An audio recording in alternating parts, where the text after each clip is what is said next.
The vineyard stretched out before me in neat rows, the afternoon sun warming the grapes that would become this year's Cabernet. I was reviewing soil reports when my phone rang.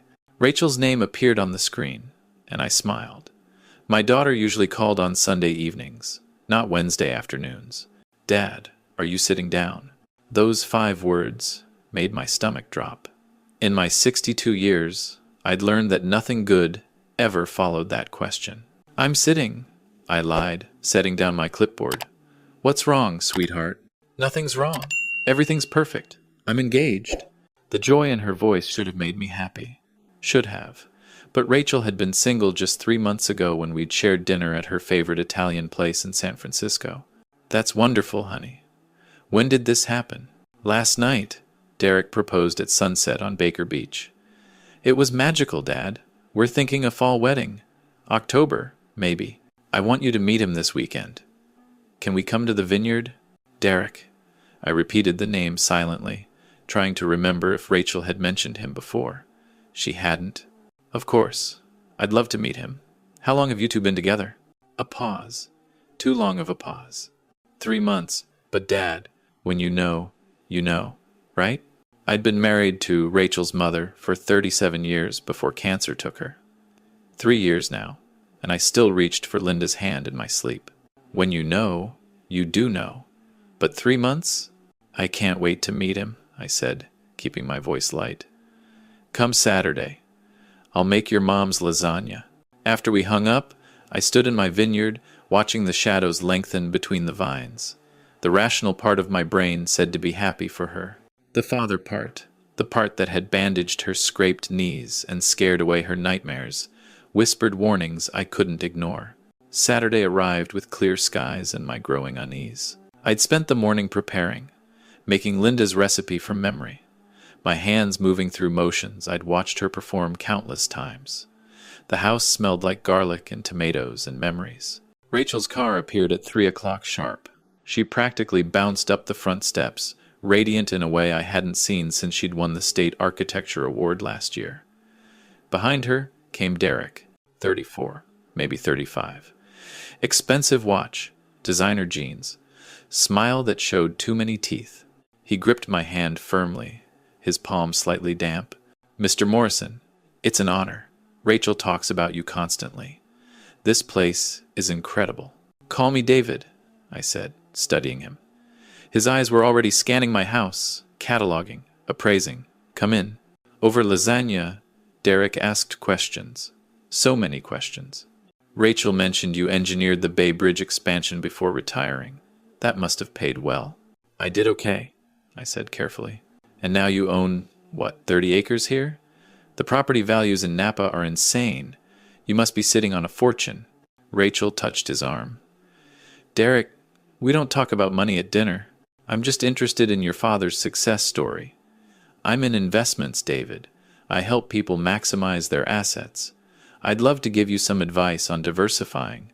You shouldn't have everything tied up in land and wine." The lasagna turned to ash in my mouth. I'd spent 40 years reading blueprints, analyzing stress points, identifying weaknesses and structures. I was looking at a weakness now, and it was sitting at my table with its arm around my daughter. "I appreciate that, Derek, but I'm comfortable with my portfolio." His smile tightened. Of course. But when Rachel and I are married, we'll be family. What affects you affects us. You'll want to make sure everything's set up properly for inheritance, estate planning." "Derek," Rachel said, her cheeks flushing. "Can we not?" "Your father understands, sweetheart. He's a smart man. He knows family takes care of family."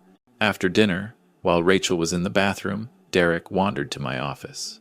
I found him examining the photos on my wall, me with the governor at the bridge dedication, standing beside Linda at our 50th anniversary party, Rachel's college graduation. "Beautiful family," he said. "Shame about your wife. Cancer's tough." It was. Must have had good life insurance, though. Engineers usually do. I didn't answer. He smiled that too wide smile again. "Rachel said you're paying off her student loans as a wedding gift. That's generous. Very generous." I'd mentioned that in confidence to Rachel 2 days ago. She'd been worried about debt, and I'd told her not to worry, that I'd handle it. Derek knowing meant she'd shared everything with him already. My daughter's happiness is worth it, I said evenly. Of course. Family first. He moved closer, his voice dropping. Speaking of family, Rachel and I have been talking. Starting a marriage with rent payments seems wrong. We want to build a life together. A real life. That's wonderful. Rachel's been doing well at her firm. Here's the thing, David. He cut me off, his smile gone. We both know you're sitting on millions between this property and your retirement accounts. Writing a check for student loans is nice, but it's a band-aid. What we need is a real start. A house. Say, $800,000. There's a perfect place in Sausalito. View of the bay. I already talked to the seller. The office suddenly felt smaller. That's a significant amount. For a man of your means, it's nothing. And think of it as an investment in your daughter's future, in your grandchildren's future. He paused. Unless you don't want Rachel to be happy, I want nothing more than her happiness. Then we're on the same page. I'll send you the listing. We can close within a month. He started toward the door, then turned back. Oh, and David? If you're thinking about saying no, you should know that Rachel trusts me. Completely. And if I had to tell her that her father doesn't support her marriage, doesn't want her to have a home, that he's choosing money over family? He shook his head sadly. That would break her heart. Might even make her question everything you've ever told her. About me, about anything. The threat hung in the air like smoke. I'll think about it, I managed. Don't think too long. The seller has other offers. At the rehearsal dinner 2 months later, I'd thought about it plenty. I'd also done other things Derek didn't know about. The event was at a restaurant in Street Helena. 75 guests in a private room overlooking the valley. Rachel had insisted on paying for it herself, but I noticed Derek had upgraded the wine selection without asking her, adding 3 bottles of a $400 Bordeaux to the bill. I sat at the head table, watching Derek work the room. He was good, charming Rachel's colleagues, flattering her aunts, discussing wine with my neighbors as if he knew anything beyond what Wikipedia could teach him. He'd moved into Rachel's apartment last month. She'd started dressing differently, wearing more jewelry. Jewelry I hadn't bought her. My phone buzzed. A text from an unknown number. I'm here. Back corner. Blue dress. Claire Winters sat alone at a table near the kitchen, looking like she'd rather be anywhere else. I'd found her 3 weeks ago, the second name on Derek's list of 3 ex-wives. Finding that list had been easier than expected once I'd hired an investigator. I excused myself and walked to her table. Mr. Morrison. She stood, shaking my hand. Her grip was firm, professional. At 29, she had the exhausted eyes of someone who'd seen too much. Thank you for the invitation. Thank you for coming. I know this isn't easy. Nothing about Derek is easy. She glanced toward the front of the room, where he was laughing at something Rachel's boss had said. She looks happy. She thinks she is. I thought I was too. Right up until I found out about the forged checks. Claire opened her purse, pulling out a manila folder. Everything you asked for. Bank statements, court records, the restraining order from wife number 3. Police report from when he tried to access my mother's trust fund using fake power of attorney documents. I took the folder, my hands steady despite the rage building in my chest. How long were you married? 11 months. He proposed after 6 weeks, just like with your daughter. Same story too, I bet. Whirlwind romance, intense connection, soulmates. She laughed bitterly. I was a financial analyst. I should have seen the signs. But he was good. He's always good. Why didn't he go to prison? My family paid him $100,000 to go away and drop the charges. Cheaper than a trial, my lawyer said. Cleaner. She looked at me directly. I'm guessing he asked for a house? He asked me for $600,000. Inflation, I guess. She paused. I was lucky. My dad figured it out before we got married. Not before Derek had cleaned out my savings account, but before the wedding. Some fathers aren't that observant. What made your dad suspicious? Derek asked too many questions about money, always circling back to assets, inheritance, property values. Dad's a retired prosecutor. He knows predators. She slid a business card across the table. This is my father's number. He has contacts in the DA's office. If you're planning what I think you're planning, you'll need them. A microphone squealed feedback. Derek was at the podium. If I could have everyone's attention, his voice boomed through the speakers. I want to thank you all for coming tonight. Tomorrow, I marry the woman of my dreams. Rachel beamed at him from her seat. But tonight, I want to thank the man who made this possible. David Morrison, Rachel's father, who's been so generous, so welcoming. Stand up, David. 75 pairs of eyes turned to me. I stood slowly, feeling the weight of the folder in my jacket pocket. Derek continued. David has been more than generous. He's been a real father, not just to Rachel, but to me. He's given us his blessing, his support, and he paused for effect. His gift of a beautiful home in Sausalito as a wedding present. The room erupted in applause. Rachel's mouth fell open in shock, then joy. She looked at me with tears in her eyes, mouthing, "Thank you." I hadn't agreed to buy the house. Derek had just announced it as fact, boxing me in. If I contradicted him now, I'd humiliate Rachel in front of everyone she loved. He raised his glass. To David, the father every man hopes to have. I sat down, my heart hammering. Claire caught my eye across the room and shook her head slightly. She knew what he'd just done. She'd seen it before. After the toasts, Derek found me outside on the terrace. The sun was setting over the valley, painting the vineyards gold and crimson. That was premature, I said quietly. Was it? Or was it you finally doing the right thing? He lit a cigarette, blowing smoke toward the sunset. See, David, here's what's going to happen. Tomorrow, you're going to walk Rachel down that aisle with a smile on your face. You're going to give a beautiful father of the bride speech about how happy you are. And Monday, you're going to wire the money for that house. And if I don't, he took a long drag, studying me. Then Sunday morning, while we're opening wedding presents, I'm going to take Rachel aside. I'm going to tell her that you sexually harassed me, that you made inappropriate advances, told me if I didn't do certain things, you'd cut Rachel off, ruin her career, destroy her reputation. I'll cry. I'll be devastated, but I'll be brave enough to tell the truth. My blood ran cold. She'd never believe you, wouldn't she? I'm the man she loves, the man she trusts with her whole heart. You're the father who's been acting strange, asking weird questions about me, clearly not supportive of our relationship. Her friends have noticed. Hell, Rachel's noticed. She's already defensive about you not liking me. He flicked ash over the railing. Who do you think she'll believe? The man in her bed or the cranky old father who can't let go? You're insane. I'm practical. You have money. I want it. Rachel's the key. Simple transaction. He checked his watch. You have until Monday at noon. Wire the money, and everyone's happy. Don't, and you'll lose your daughter forever. Your choice, David. He walked back inside, leaving me on the terrace with rage and terror warring in my chest.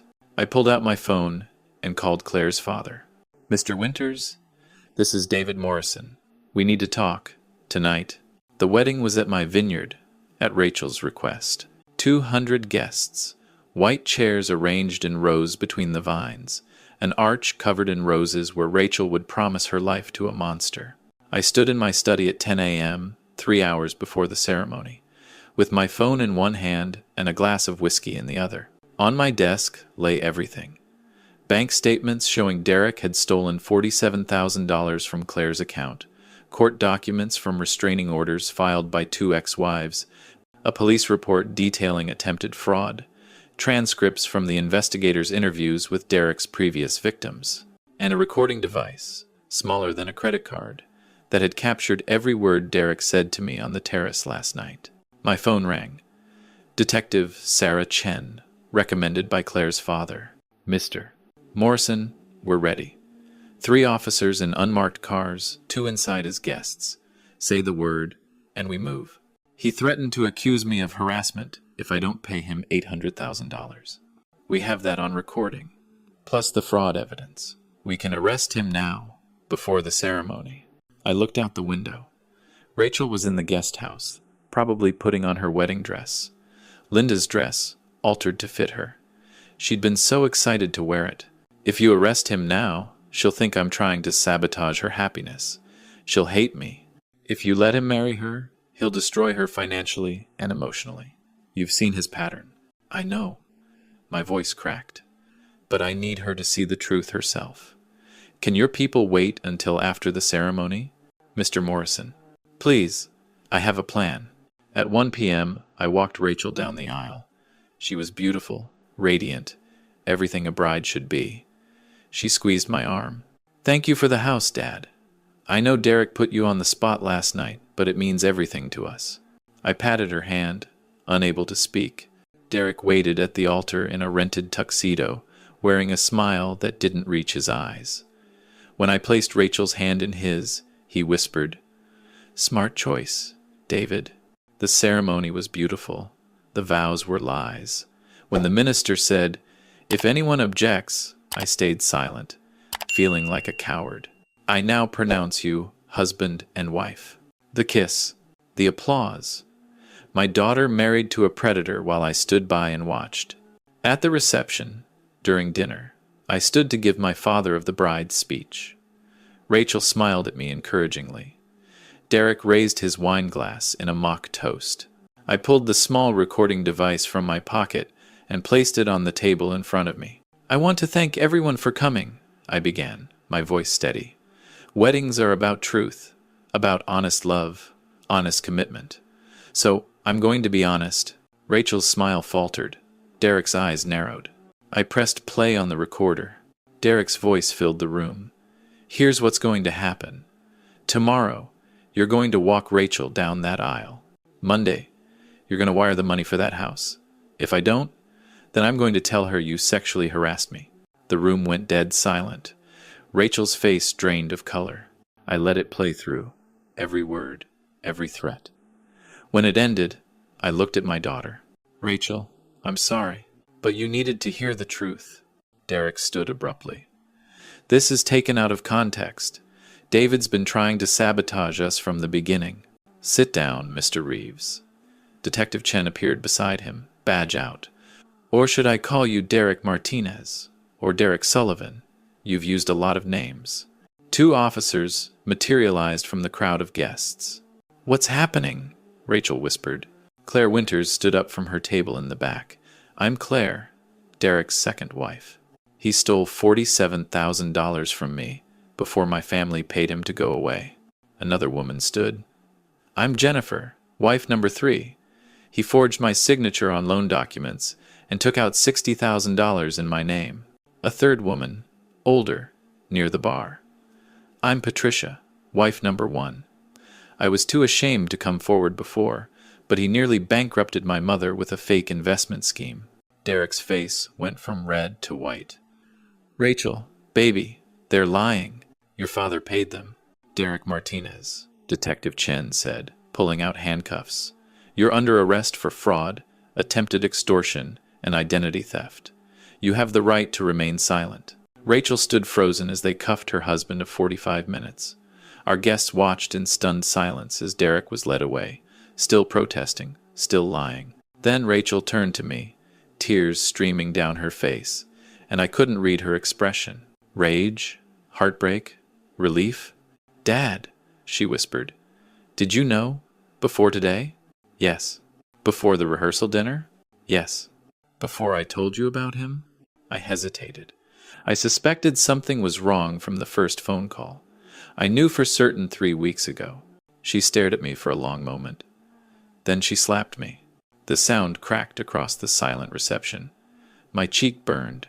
You let me marry him, she said, her voice shaking. You knew, and you let me walk down that aisle. If I'd told you earlier, you wouldn't have believed me. You'd have thought I was controlling, manipulative, trying to run your life. So you let me become a victim instead? You let me say vows to a con artist in front of 200 people? She was right. The shame of it crushed me. I needed you to hear it from him, to see the evidence yourself.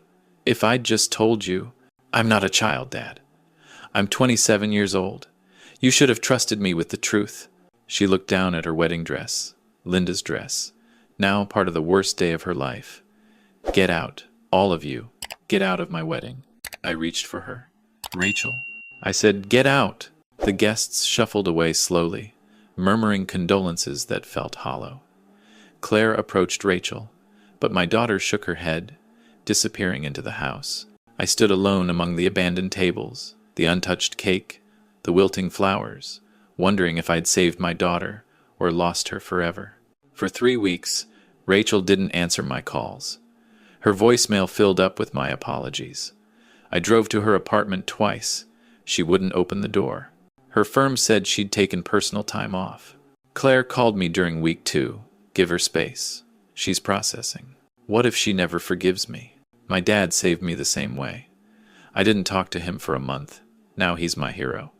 She paused. What Derek did to her, that's not your fault. What you did, saving her from years of abuse and theft, that's love.